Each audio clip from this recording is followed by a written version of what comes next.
Salut à tous, on est de retour à la Sunday Ride Classic sous le magnifique soleil du Castellet. Et pour commencer, on va rencontrer Jean-Pierre Bonato, qui n'est rien d'autre que le créateur de la Sunday Ride Classic. Il va nous expliquer le pourquoi du comment ça fonctionne, pourquoi ce goût pour le classique. Le géant japonais Suzuki sera aussi présent pour fêter les 40 ans de la GSX-R et nous présenter la GSX-S 8 S-Cup, une course imaginée sur la base de son roadster, la GSX-S 8S. Ainsi que Speedway, le spécialiste français de l'équipement du motard et de la moto, qui va vous faire gagner ses cadeaux.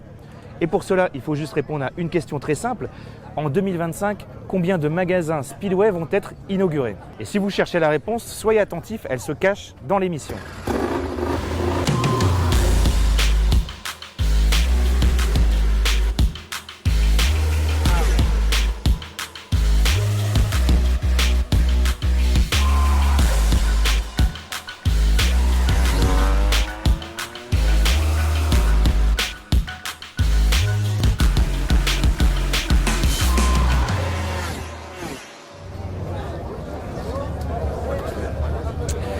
Alors la Sunday Ride Classic n'existerait pas sans une personne, Jean-Pierre Bonato. Merci de nous accueillir.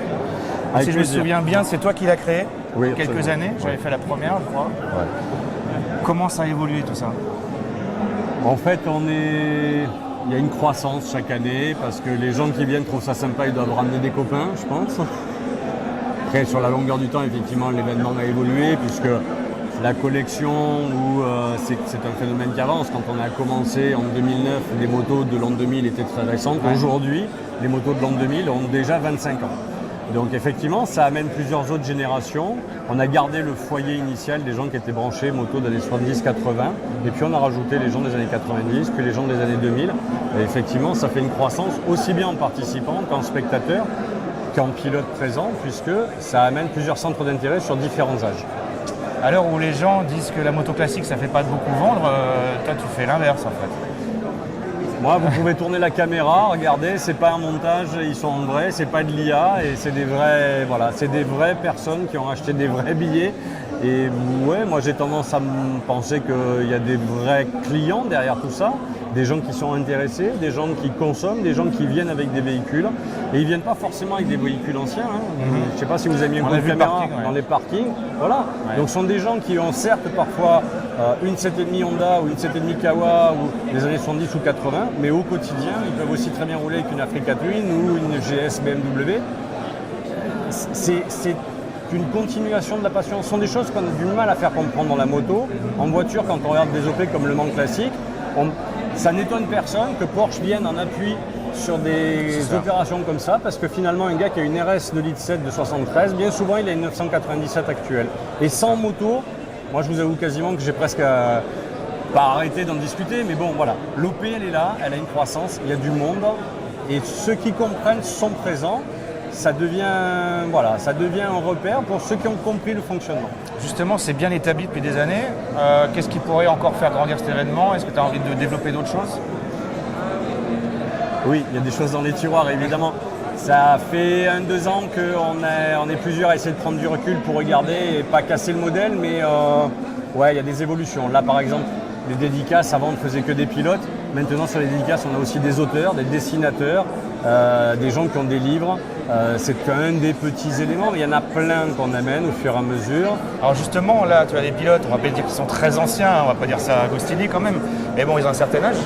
Et là, maintenant, il y a des jeunes retraités, des gens comme Lorenzo, Stoner, Rossi. Est-ce qu'on va les voir un jour? Il y a bien un jour, on verra ces gens. Mais tu vois, c'est intéressant parce que c'est pas que des jeunes retraités. À l'angle là-bas, il y a un jeune homme avec son fils, il s'appelle Randy Depugnier. C'est pas un jeune retraité, il est toujours en activité. Ouais. Il vient rouler avec une 500 de temps, chose dont il a toujours rêvé dans sa carrière. Randy a roulé avec tout ce qui existe, 125 de temps, 2,5 de temps, Superbike, MotoGP, Moto E, moto d'endurance, même les CRT avant le MotoGP, il n'a jamais essayé un 500 B4. Donc il vient là, il est avec nous.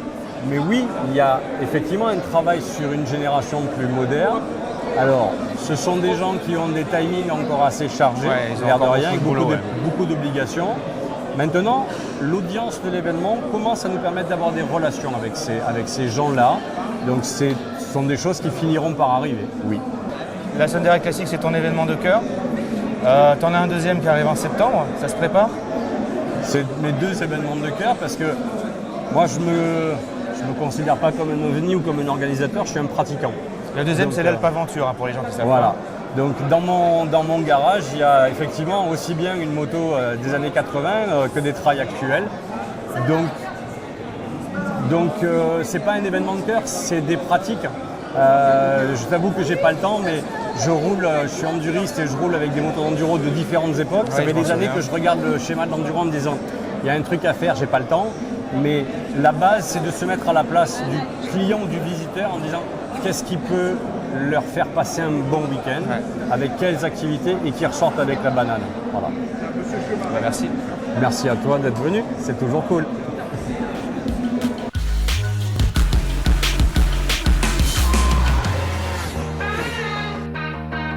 La 8S Cup 2025 comporte 5 courses, dont une durant le week-end de la Sunday Ride Classic. Chaque participant pilote le nouveau roadster de 83 chevaux de Suzuki. Bon, dis-moi Benjamin, c'est l'effervescence là, on fait quoi là? Ouais, exactement. Écoute, on se rend sur la grille de départ parce que c'est le départ de la première course de la 8S Cup au circuit du Paul Ricard et c'est la 3e épreuve de la 8S Cup. On a eu avant Nogaro, on a eu Manicourt et donc là on a le Paul Ricard. La 8S Cup, c'est basé sur votre GSX-S 8S? Exactement, c'est ça. Sur laquelle on vient rajouter un kit racing si tu veux, 4 000 € pour que c'est l'idée du budget et qui permet donc aux pilotes de venir prendre part au départ de la course.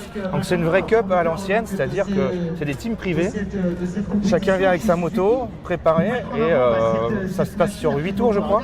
Là exactement, c'est 8 tours, c'est des courses à peu près de 20 minutes et donc c'est des teams effectivement privés. Alors on a des pilotes qui sont, on a deux catégories, Scratch et Challenger, donc on a des pilotes qui ont un petit peu plus de palmarès si tu veux.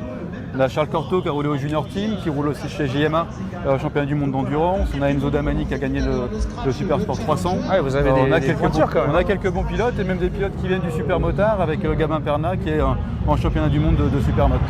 D'accord. C'est quand même c'est une coupe intéressante. C'est une coupe intéressante et tu verras, les petits jeunes ils n'hésitent pas et on dirait du Moto 3. Sur la première course, les 6 premiers ont terminé dans la même seconde. Donc ça se bat quoi. Ça se bagarre pas mal. Le samedi, après une belle bagarre entre 4 pilotes, c'est le poleman Charles Corto qui récupère la première place jusqu'au drapeau à damier.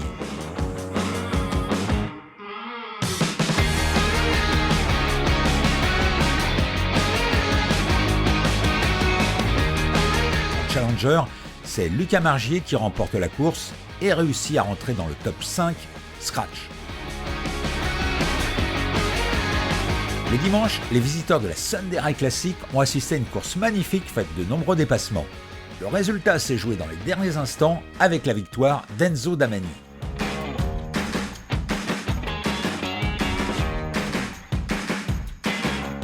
En Challenger, nouvelle victoire de Lucas Margier en terminant au pied du podium Scratch.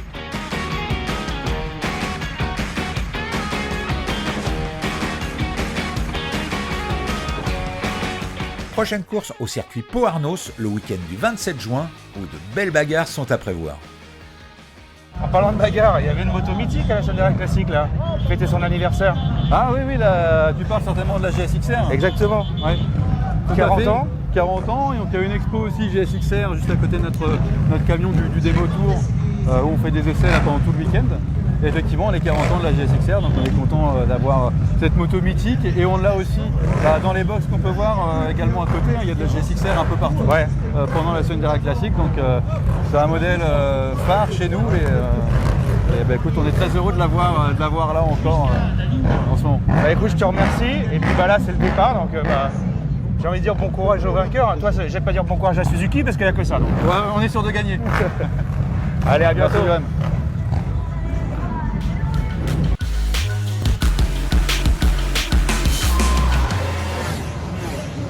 Salut Kevin. Salut, Johan, ça quel va? sportif. Eh ben oui, on J'essaie est. de t'imiter au maximum. Je vois ça. On est chez Speedway, chez Speedway, donc C'est ça, c'est ça. une boîte qui fête un gros anniversaire cette année. Alors, on vient de fêter nos 45 ans. 45 ans. Exactement, parce qu'on est né en fait en 1979 à Marseille. D'accord, Et donc Speedway est marseillais. Exactement, Speedway vient de Marseille. Et après, on s'est bien étendu sur tout le territoire. D'accord. Parce que Speedway, c'est une boîte qu'on connaît depuis longtemps. On la voit un petit peu partout.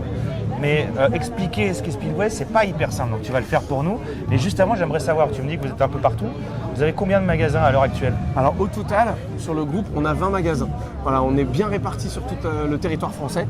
On est très fort sur le bassin méditerranéen. Ouais. On est implanté aussi à Paris. On a 3 magasins dans l'Île-de-France. D'accord. On en a à Lyon. On va en ouvrir un d'ici un petit mois à Lyon encore. Donc vous continuez à ouvrir des magasins. Vous en ouvrez combien cette année? Eh bien cette année, c'est un record. On en a ouvert 4. 4 magasins cette année. C'est impressionnant. Et donc, explique-nous l'histoire de Speedway, comment c'est né. Ouais. Parce que c'est une vraie histoire familiale à la base. C'est ça. C'est une entreprise familiale en fait. Donc Speedway, c'est né avec 2 fondateurs, Jean-Jacques et Maurice Koch, qui sont 2 frères, qui faisaient de la piste en fait à l'époque. Ils ont fait pas mal de compétitions, ils ont fait le bol d'or. Certains roulent encore. D'ailleurs, Maurice, lui, roule ce week-end à la Sunday Ride Classic. D'accord. Et voilà, ils aimaient beaucoup la moto et ils ont eu l'idée de faire un magasin où on pouvait trouver en fait tous les accessoires moto-scooter dont on avait besoin. Qu'on fasse du motocross, du circuit, qu'on fasse de la moto de tous les jours. Et c'est de là qu'est né Speedway. Donc c'était l'accessoire du pilote à la base. C'est l'accessoire du pilote et de sa moto. Est-ce que tu pourrais nous faire un petit tour du propriétaire là? Bah écoute, en haut, là, à chaque fois qu'on est sur les événements Speedway, notre semi-remorque, notre speed truck, il est organisé toujours un peu de la même manière. C'est-à-dire qu'en haut, on a les casques et en bas, ensuite, on va avoir tous les vêtements, tous les accessoires avec les supports de téléphone, les gants, les airbags, tout ce qui va être sportswear et casquettes, goodies, etc. En fait, on a toutes les marques connues. C'est-à-dire que, si tu veux, je t'emmène faire un tour. On a toutes les marques qui se vendent sur Internet et dans tous les magasins. Effectivement, les plus grosses marques, Shark Shoei, Furigan, comme tu l'as dit, Alpine Star, Schubert. Et Là, il y a des marques que je connais pas. comme lesquelles, par exemple? Tu les vois, tu sais me dire? Ça, par exemple. Ça, Eh bien, je sais pas du tout ce que c'est. Écoute, ça c'est normal parce que ça c'est une de nos 5 marques qui nous sont propres en fait, nos 5 exclusivités. Ça c'est Tech Ride. On fait toute la bagagerie. Donc c'est-à-dire tu vas avoir des sacoches latérales pour la moto, des sacs à dos pour le pilote, tu vois, qui sont Comme ça imperméables, Ouais. comme celui-ci qui sont imperméables. Tu as même une valve de décompression ici, tu vois. Ah, excellent, Comme ça te ouais. permet de rouler ton sac à dos, Bien le serrer. de dépressuriser entre guillemets et de le refermer derrière. Ce qui est top avec ce modèle-là, tu vois, c'est qu'on peut l'attacher directement sur la selle de la moto. Comme ça te permet de te désencombrer. Puis en cas de pluie, c'est tu génial, vois, ça. tout est bien protégé à l'intérieur. On a un autre modèle ici qui est le Ariston qui est top aussi, tu vois, où tu as un filet. En fait, là, il n'y est pas parce qu'il est à l'intérieur, mais tu as un filet qui te permet d'avoir ton casque sur le sac à dos et de l'accrocher en fait quand tu te balades et que tu n'es pas à moto. Ça, c'est des marques qui sont uniquement distribuées chez Speedway. Exactement. Donc là, on en a 5. On a Tech Ride pour la bagagerie, on a Cockpit pour tous nos casques, Elitech pour tout ce qui va être équipement moto spécifique, béquilles d'atelier et autres. On va avoir Lubster qui est l'entretien de la moto et Bultech c'est pour tout ce qui est anti-vol, cadenas et autres. D'accord. Ah bah le casque cockpit, c'est ça? Exactement. Et là, tu vois, on a nos tout derniers casques de chez Cockpit qui sont des modèles en carbone très légers comme tu peux voir. Très confort aussi pour l'avoir testé. Ça, c'est un casque en carbone, tu vois, qui est accessible à partir de moins de 220 €.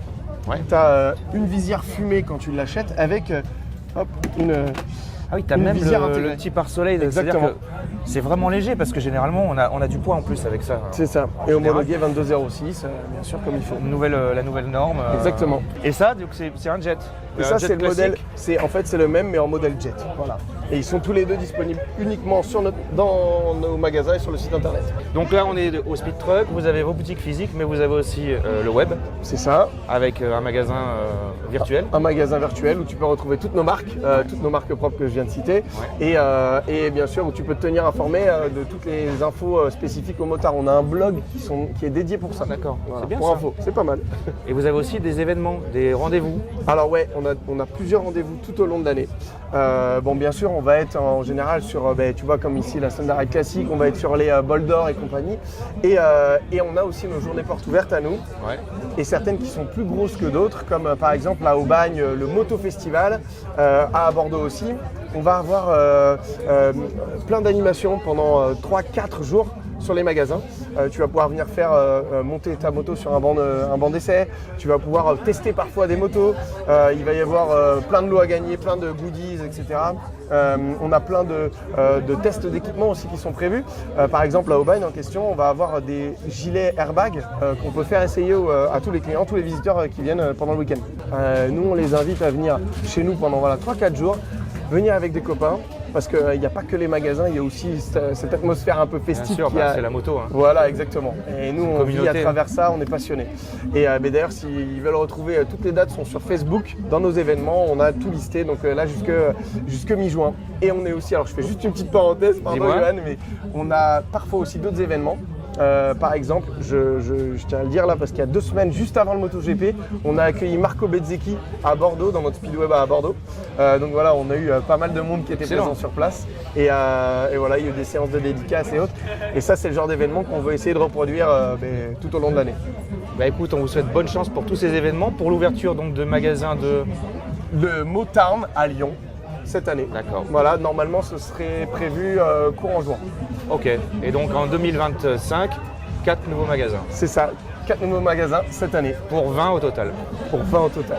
Bah écoute, c'est un beau parcours. Merci pour ton accueil. Merci beaucoup, tu repasses quand tu veux et on t'accueille sur d'autres événements, même si tu es dispo. Allez, avec plaisir. À bientôt. Salut.